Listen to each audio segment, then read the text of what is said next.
అదే RTV app వార్తల్ని క్షణాల్లో చదివే అవకాశం ఉంటుంది. ఒక న్యూస్ పేపర్, ఒక టెలివిజన్ ఛానల్ మీ చేతుల్లో ఎప్పుడూ ఉంటాయి. కర్లకొండ గ్రామాల నుంచి మరి మహిళలందరూ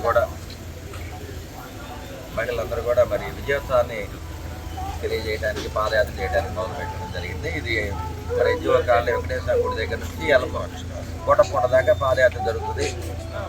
మరి ఇక్కడ మహిళలందరూ కూడా పార్టీకి అండగా ఉండి పార్టీని గెలిపించారు. అదేవిధంగా తెలుగుదేశం పార్టీ ఉమ్మడి ప్రభుత్వం ఏర్పాటైనందుకు ప్రజలందరూ కూడా చాలా సంతోషంగా ఉన్నారు. ముఖ్యంగా నర్సాపేటలో 20 ఏళ్ళ తర్వాత ఉమ్మడి అభ్యర్థిగా అరవింద్ బాబు గెలిపించినందుకు, తెలుగుదేశం పార్టీ జెండా ఎగిరేసినందుకు మరి మహిళలందరూ కూడా ఎంతో ఉత్సాహంగా ఉన్నారు. మరి వారితో పాటు మరి కార్యకర్తలు, నాయకులు, జనసేన, బీజేపీ నాయకులు అందరూ కూడా ఈ కార్యక్రమంలో పాల్గొని విజయవంతం చేయమని అందరూ కూడా ప్రార్థిస్తున్నాము.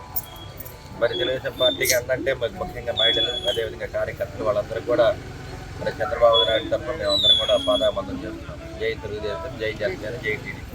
మరిన్ని వీడియోస్ కోసం ఛానల్ ని సబ్స్క్రైబ్ చేయండి. లేటెస్ట్ అప్డేట్స్ కోసం వాట్సాప్ ఛానల్ ని ఫాలో చేయండి. అండ్ లింక్ డిస్క్రిప్షన్ లో ఉంది.